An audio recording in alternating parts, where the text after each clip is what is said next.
안녕하세요. 대면 멘토 신범철입니다. 오늘 알아볼 기업은 태광산업이고요. 태광산업에 관련된 이슈는 어떤 것들인지 한번 같이 살펴보도록 하겠습니다.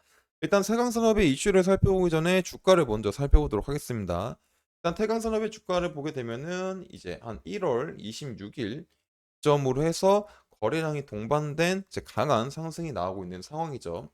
이때 어떤 이슈가 있었냐 보게 되면은 태강산업 자체적인 이슈보다는 중국에 대한 증시 부양책과 저피 비할 이슈가 있지 않았나 싶습니다.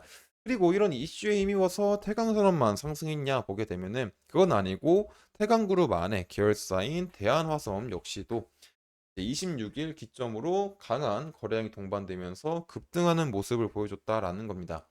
근데 여기서 중요한 게 이 대한화성 같은 경우는 이제 저PBR과 뭐 중국 증시 부양책 이런 이슈로서 상승할 수 있었지만 본질적으로 앞으로 대한어섬이 상승하기 위해서는 추가적인 매출 동력이 있어야 되는데 하고 있는 사업이 이제 그 동력이 조금 되어줄까라고 하면은 의구심이 살짝 있습니다. 왜냐면 아직까지 대한어섬이 주력으로 밀고 있는 건 폴리에스터 섬유 같은 건데 이런 폴리에스터가 뭐 자동차나 위생제나 뭐 다양한 봉합사, 뭐 의류 이런 다방면으로 사용되긴 하지만 폴리에스터를 합성하는 방법 자체가 어렵지도 않고 어렵지도 않다 보니까 중국이나 베트남 등 신흥 국가에서 공장을 굉장히 많이 설치해 가지고 공급 과잉이 되는 측면이 있다. 그리고 또 국내 기업보다 저가 공세가 가능하다라는 점이죠. 그래서 이런 리스크들이 있는데 이런 부분들을 앞으로 어떻게 극복해 나갈지 잘 모르는 상황이지 않나라고 볼 수 있을 것 같습니다. 그리고 이런 부분들은 태광산업도 마찬가지다라는 거죠.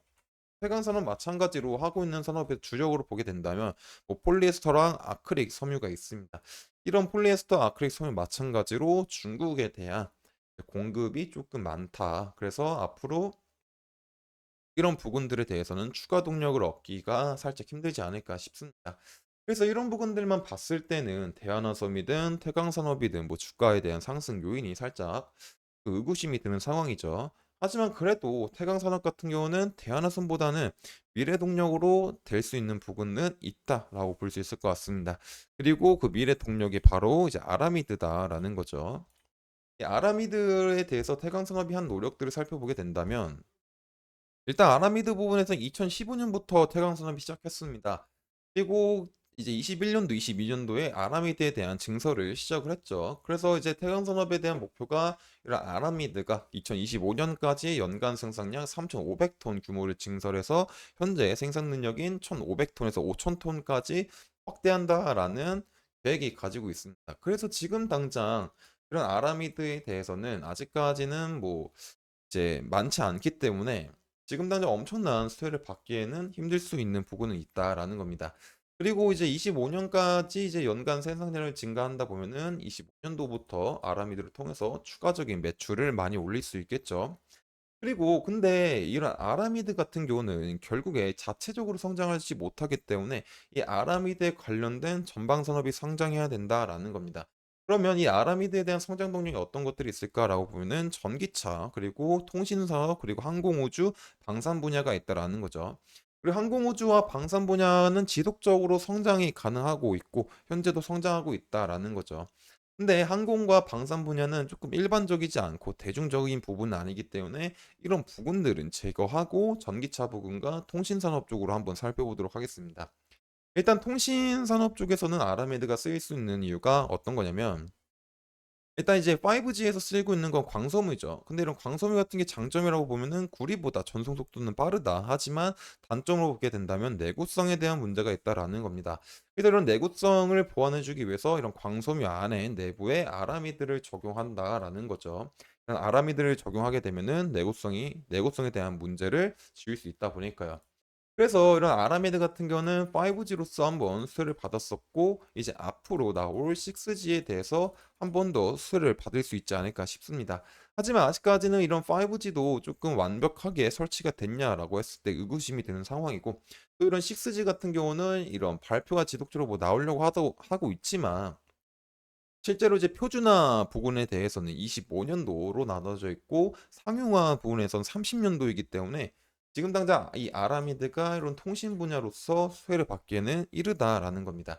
그래서 만약에 이런 태강산업이 아라미드를 25년도부터 5천 톤으로 확대하게 된다고 했을 때는 이 통신산업에서 언제 수혜를 볼까 보게 된다면 이 상용화가 30년도니까 그 전인 이제 29년도, 뭐 빠르면 28년도쯤부터 수혜를 받을 수 있겠죠.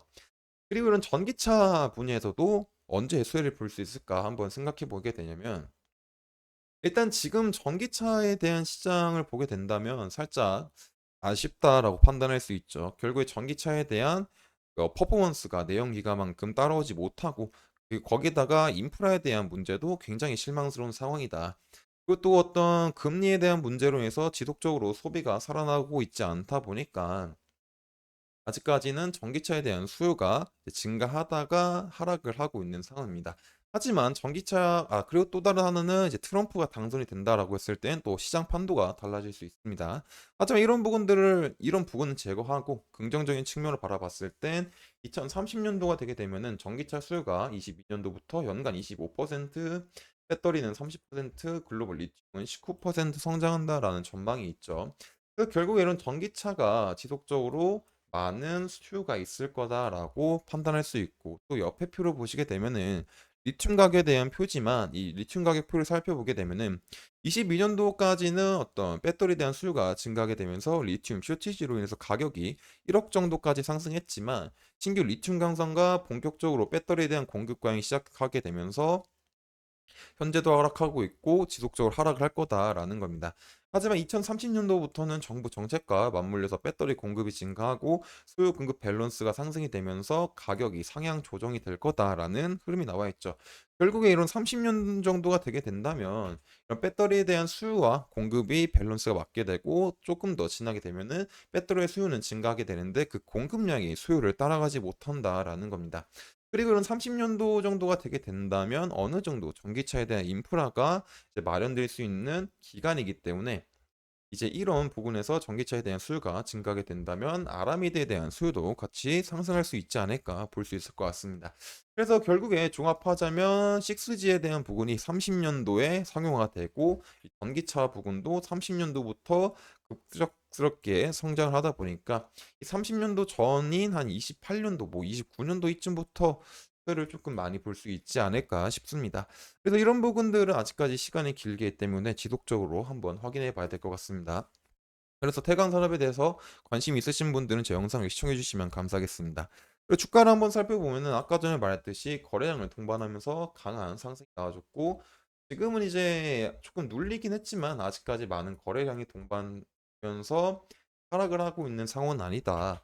그래서 지금 중요한 건 이제 이런 20평선 부근과 그래도 72만 원 하락을 하더라도 거래량 없이 하락을 해야 되고 지평선 부근과 75, 2만 원 부근들은 조금 지켜주다가 거래량이 동반되면 상승하게 되면은 다시 이런 고점 부근인 단기 고점인 한 90만 원, 100만 원 부근까지도 한번 생각해 볼 수 있지 않을까 반대로 이제 하락 시나리오는 이제 마지노선이라고 볼 수 있는 이런 70만 원 부근들이 이탈했을 때 거래량을 동반한 하락이 나오면서 일단 다시 한번 생각해 봐야 되겠죠.